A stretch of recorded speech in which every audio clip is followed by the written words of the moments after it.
Larry Page iyo Sergey Brin waa laba ganacsade oo Maraykan ah. Asalkoodu waa qowmiyadda Yahuudda. Larry waxa uu ku dhashay gudaha Maraykanka, halka Sergey uu ku dhashay Ruushka.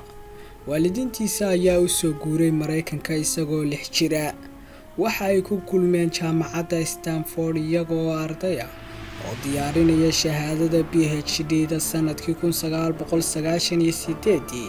sanadkaas ayay aasaaseen shirkadda Google. Waxay go'aansadeen inay isla sanadkaas shirkadda yar iska iibiyaan si ay waxbarashadooda u sii wataan. Shirkadda Yahoo oo xilliga ahayd shirkad weyn ayaa ay u bandhigeen inay iibsato shirkadooda yar. Waxa ayna ka dalbadeen lacag dhan $1 milyan oo kaliya. Yahoo way iska diideen inay iibsato Google. Page iyo Brin ma aysan haysan maalgelin ku filan oo ay kor ugu qaadaan shirkadooda. Sanadkii xigay 1999 ayay haddana shirkadda Excite oo iyaduna internetka ka shaqeysa u bandhigeen inay $1 milyan oo ku iibsato, balse nasiib darro iyana waa ay diiday. weliba markii dambe ayay qiimaha hoos u dhigeen oo ay ka dhigeen $750,000. laakiinse maamulaha Excite ayaa mar labaad iska diiday dalabkaas. Shirkadda Google waxa ay soo dhuutisaba ay hesho maalgelino yaryar. waxay noqotay mid ka soo muuqata gudaha Maraykanka.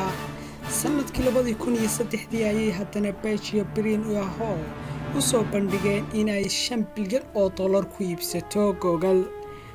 laakiinse mar kale ayay dalabkaas iska khasaaraysay shirkadda Yahoo, waa ayna diiday.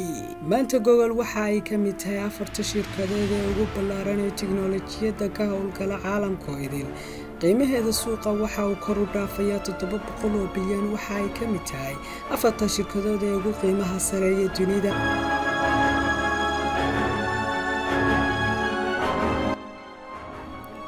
labaatan sano ka hor, Larry iyo Sergey waxa ay doonayeen lacag $1 milyan oo ay kala qaybsadaan. maanta se waxa uu haystaa midkiiba lacag kor u dhaafaysa $60 bilyan. waxa ay gateen YouTube-ka 2005. Larry waa shakhsiga 10aad ee ugu hodansan dunida, halka Sergey uu yahay shakhsiga 14aad. waxay aasaaseen shirkadda Alphabet oo maamusha ama iska leh Google, YouTube iyo boqolaal shirkadood oo internetka ah.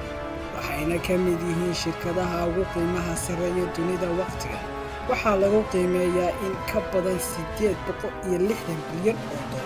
dakhligeeduna waxa uu kor u dhaafayaa $130 bilyan.